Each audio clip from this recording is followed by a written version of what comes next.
এই যে দেখছেন বন্ধুর কাছে মনের খবর আচ্ছা আমি একটু টাকা তুমি আমাদেরকে একটু সো বিউটিফুল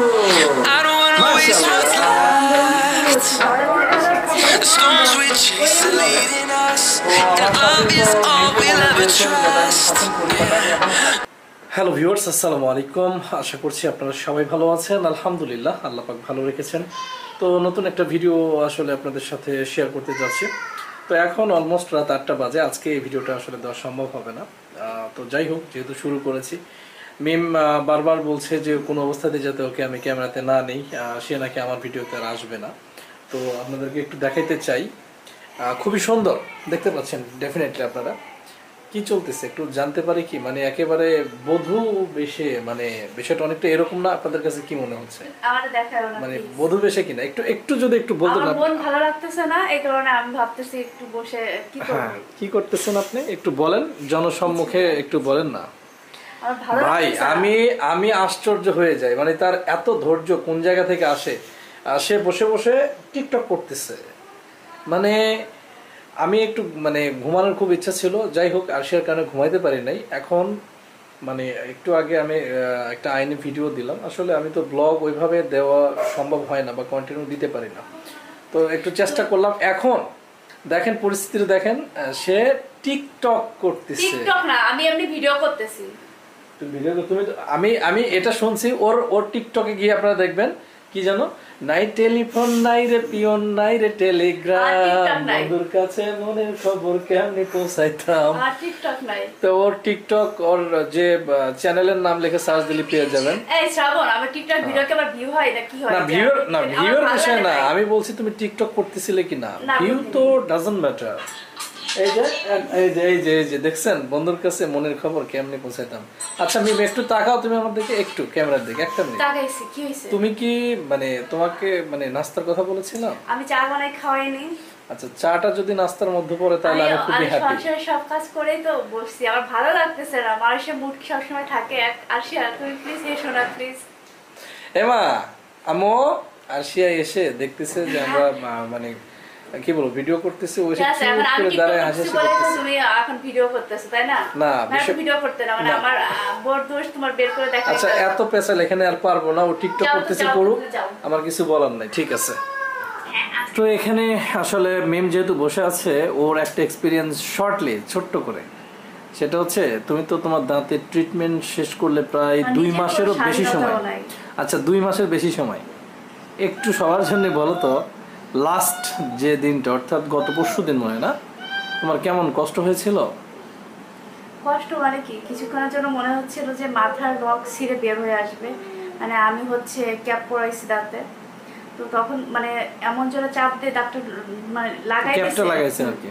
তো তখন মানে এত পরিমাণে ব্যথা হয়েছে, মনে হচ্ছে কি যে এই সাইডটা পুরো মানে রগটা ফাইটে বের হয়ে যাবে এরকম অবস্থা। তো যাই হোক, ও 1.5 ঘন্টা বা 2 ঘন্টার মতো এমন একটা অবস্থা, ও এত কান্না করছে। আমার মনে হয় জীবনে কোনোদিন ও এত বেশি কান্না করেনি। ক্রমাগত ভাবে চোখ দিয়ে পানি পড়েই যাচ্ছিল। আমি ভাবছি না জানি কত বড় কি হয়ে গেল। তো যাক, আল্লাহ ওরে বাঁচাইছে শেষমেশ। দাঁতের সমস্যা হলো, ও বলছে আমি আর জীবনে কোনোদিন ডাক্তারের কাছে যাব না। এটা কি সত্যি? অনেক ব্যথা লাগছে। আর তারপরে হচ্ছে ওষুধ খাওয়া হয়েছে, তারপরে একটু হালকা ঘুম দেওয়ার পরে তারপর ব্যথাটা কিছুটা কমছে। আচ্ছা এই যে সাজগোজটা, হ্যাঁ আজকে তো দেখতেছি তুমি গলায় নেকলেস সেজে থাকি না, বাসায় সেজে থাকি না, তাই আজকে সেজে তোমার দেখাচ্ছি। তাও তুমি ভিডিও করতেছো। সিরিয়াসলি তুমি টিকটক করার জন্য সেজে গুজে বসে আছো তাই না? আমি কি প্রথম করে তোমাকে ঠিক আছে, দেখাইনি? আর কোনো কথা নাই বাবা, আমি বুঝে গেছি। এক্সপেরিয়েন্সটা শেয়ার করার জন্য অনেক ধন্যবাদ। তবে এটা কিন্তু সবার জন্য না, ঠিকঠাক। ওই যে দাঁতের যে বিষয়টা আর কি, যে সবার জন্য ব্যথা হবে তা তো না, কিন্তু ওর আসলে অনেক কষ্ট হয়েছে আর কি। আর এদিকে তুমি আজ আরিফা একটু আগে আসছিল, ও বললো যে ওর দাঁতের থেকে নাকি মাথায় হিউজ ব্যথা, কিছুক্ষণ শুয়েও ছিল, যা দেখি মশারি টাঙ্গানো, ওর অবস্থাও খারাপ। তো সবাই কিন্তু দাঁতের যত্ন নেবেন। হ্যাঁ, দাঁত থাকতে দাঁতের মর্ম বোঝেন, ঠিক আছে? তো এখানে আরিফা অবশ্য ভাত উঠায় দিচ্ছে। কি অবস্থা? কি খবর কি তোর? তুই যে তখন বললি যে দাঁতে ব্যথা, তো একজনের কেবল ট্রিটমেন্ট শেষ আর তোর আবার শুরু হয়ে গেল। দাঁতে ব্যথা বলতে মানে মাথা ব্যথা করতেছে, আমি আসলে বুঝতেছি না কি কারণে দাঁতে ব্যথা করতেছে। মাথায় ব্যথা করতেছে, দাঁতের জন্য হইতে পারে। তবে ওর হচ্ছে দাঁতের মধ্যে একটা পেয়ারার বীজ ঢুকেছে, বীজ তো বেড়ে গেছে অনেক না? আগে, হ্যাঁ। বেড়ে গেছে তো, সেই জায়গা থেকে মনে হয় দাঁতের একটু প্রবলেম। তো কি ডাক্তারের কাছে যাবি? হ্যাঁ, এখন তো যাইতে হবে, নয়তো একটা দাঁতের জন্য আবার সবগুলো দাঁত নষ্ট হয়ে যাবে। তো আজকে দীর্ঘদিন পরে আরিফা বিশ্ববিদ্যালয়ে গিয়েছিল, কারণ দেশের সাম্প্রতিক পরিস্থিতির কারণে ইউনিভার্সিটি স্টপ ছিল। তো কি অবস্থা, কেমন লাগলো আজকে ক্লাসটা? হ্যাঁ, ভালোই লাগছে।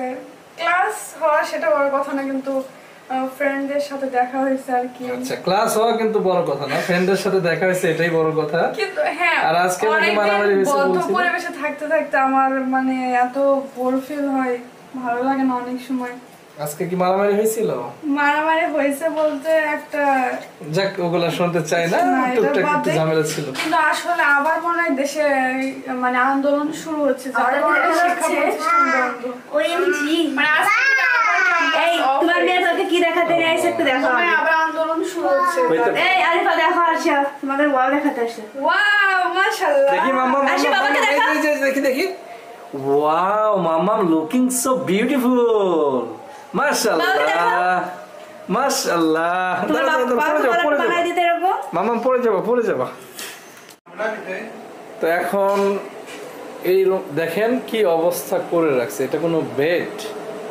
হাই রে, এটা হচ্ছে সালিম সাহেব, মানে চাদর টাদর সব একদম অগোছালো। মানে এই এদিকে তাকা, মুখটা খোল দেখি, মুখটা খোল, মুখ তো খুলবি। আর তোর ক্লাস কবে? হ্যাঁ, তো আপনারা অবশ্যই জানেন যে সালিম কিন্তু এখানে ইন্টারমিডিয়েট ভর্তি হয়েছে। এখন ওর টিচিংয়ের যে দায়িত্ব, অর্থাৎ টিচার হিসেবে আমি আছি, তো টিচার হিসেবে ওকে মারধর করা যায় কিনা এটা একটু জানাবেন। এখন শালা মানুষ, মারধর করলে আবার সমস্যা হবে কিনা দেখেন। আসো তো, তোমার মামাকে তোলো। আনপ্যাক আর সে আনপ্যাক করো, আর সে আনবক্সিং হবে। যাও আনবক্সিং করো, মামাকে মার দাও, মামাকে মার দাও। ও এসব দুষ্টু বেশি করা যাবে না। চলো আমি অফ করে দেবো ক্যামেরা এখন। তো এখন দেখেন আরশার কাছে বিস্কিটটা খেয়ে ফেললো ভাই।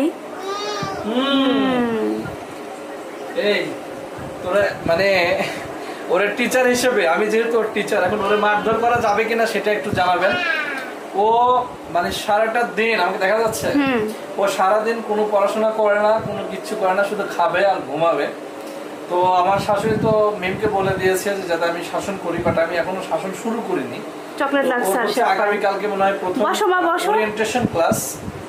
সো ওরিয়েন্টেশন ক্লাস হওয়ার পরে ওর মানে ওর উপরে অত্যাচার শুরু হয়ে যাবে। কারেন্ট চলে তো যাই হোক, গেছে, বাই বাই। বলি সেটা হচ্ছে অন্ধকারে